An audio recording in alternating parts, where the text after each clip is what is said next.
ਅੱਜ ਦੀ ਡਿਸ਼ ਤੁਹਾਨੂੰ ਲੋਬੀਆ ਬਣਾਉਣਾ ਸਿਖਾਉਣ ਲੱਗੀ। बिस्मिल्लाहिर्रहमानिर्रहीम, अस्सलाम वालेकुम नाजरीन। आज मैं आपको ये लोबिया बनाना बताऊंगी।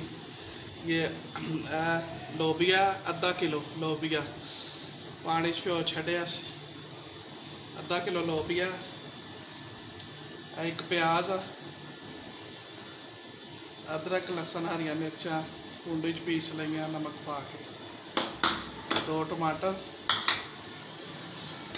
एक हल्दी का चम्मच, एक दड़ा मिर्च का, 2 चम्मच पीसिया लाल मिर्चा,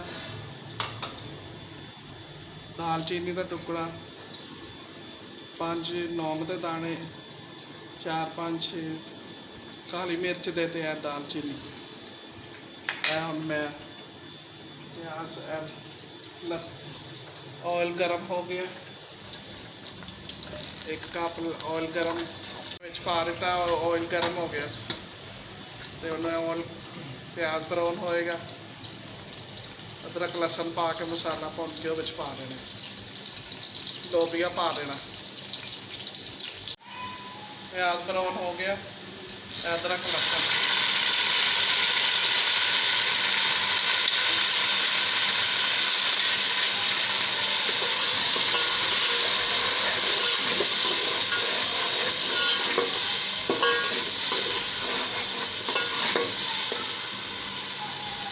गरम मसाला,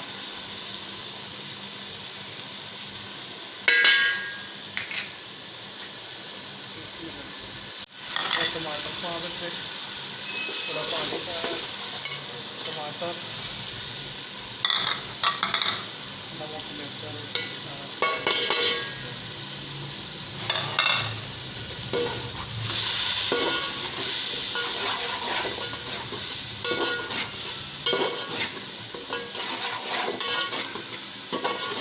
थोड़ी देर काम तो रखा जरा टमाटर करते हैं।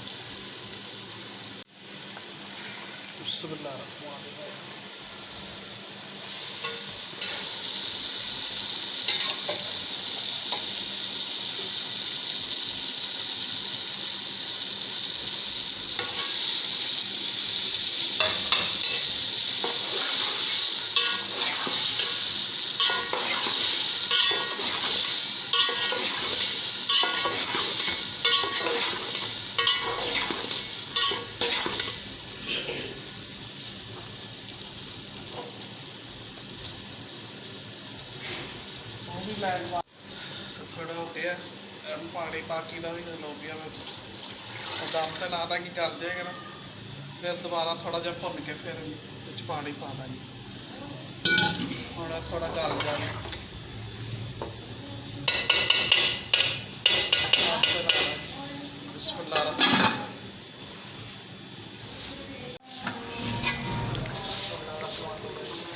बस हो गया,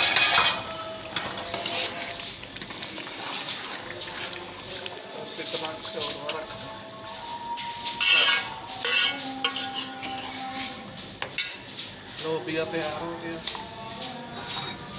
थोड़ा पावा